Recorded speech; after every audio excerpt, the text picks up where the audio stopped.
তো বন্ধুরা আপনারা নিজের চোখে দেখতেছেন এই ছেলেটা পিরিত পিরিত করার জন্য এখানে এসেছিল। তোমার কি করা হলো? উল্টো আমাকে চা থাকে নিশ্চিত, আমি নিশ্চিত তোমার কিছু হয়েছে।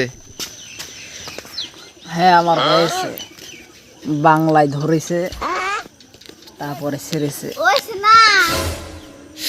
তারপর বন্ধুরা আমি গেতেছি দাদার বাড়িতে, যেই না আমি দাদার বাড়িতে দেখি অনেকগুলো মুরগি রয়েছে, এগুলোর মধ্যে অনেকটা একটা মুরগি মেরে দিতে চাইছি বন্ধুরা আমি। তাই দেখি আমি মুরগি কোনটা সাইজের হয়, এইটা সাইজের আমি রাইতে এসে চুরি করে নিয়ে যাবো। এটা না এটা এ বাবুর আমাকে জিজ্ঞাসা করি যেটা ভালো লাগে সেটা চুরি করে নিয়ে যাবো। কোনটা ভালো লাগে দেখো চা দো, এটা ভালো লাগে। যেহেতু তুই বলছে এটা মুরগি অনেক ভালো, কিন্তু এটা আমি চুরি করে নেওয়ার সিদ্ধান্ত করতেছি। দাদা রান্না বাড়ি করবেন নাকি? তাহলে পারলে পারলে হাতে দেখি আপনার। আচ্ছা দাদা, তাহলে দাদি কোন গেছে? আনে যে রান্না বাড়ি করতেছেন কোন গেছে? মাংস গেছে গা তাহলে কোন নাতি স্যার আমার ধরে নিয়ে গেছে গা। দাদি ভক্ত হচ্ছে না, আনার তো দেখা কোনো মাংস না, এর দাদি পছন্দ করে না মনকায়। হ্যাঁ আচ্ছা বন্ধুরা, আমি দেখতে পেলাম দাদাকে আমি জিজ্ঞাসাবাদ করলাম যে দাদি চলে গেছে, সেজন্য দাদা রান্নাবাড়ি করতেছে।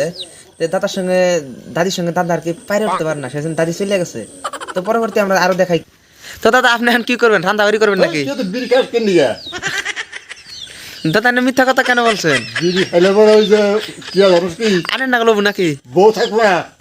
ওরে খোদাই নাকি কয়। এই দাদার মুখে আমার খুব মিষ্টি একটা হাসি দেখে আমার খুব ভালো লাগলো, আনন্দ লাগলো। তাই আমি দাদার 500 টাকা দেওয়ার জন্য সিদ্ধান্ত নিছি।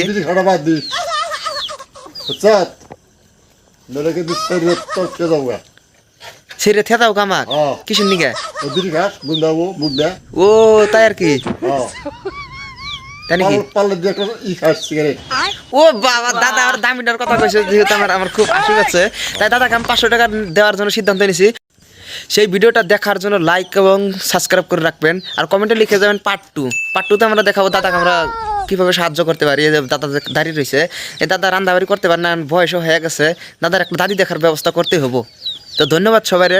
তো বন্ধুরা ভিডিওটা এখানে শেষ করে আপনাদেরকে ধন্যবাদ। পরবর্তী ভিডিও দেখার জন্য আপনারা কমেন্টে লিখে যাবেন পার্ট 2।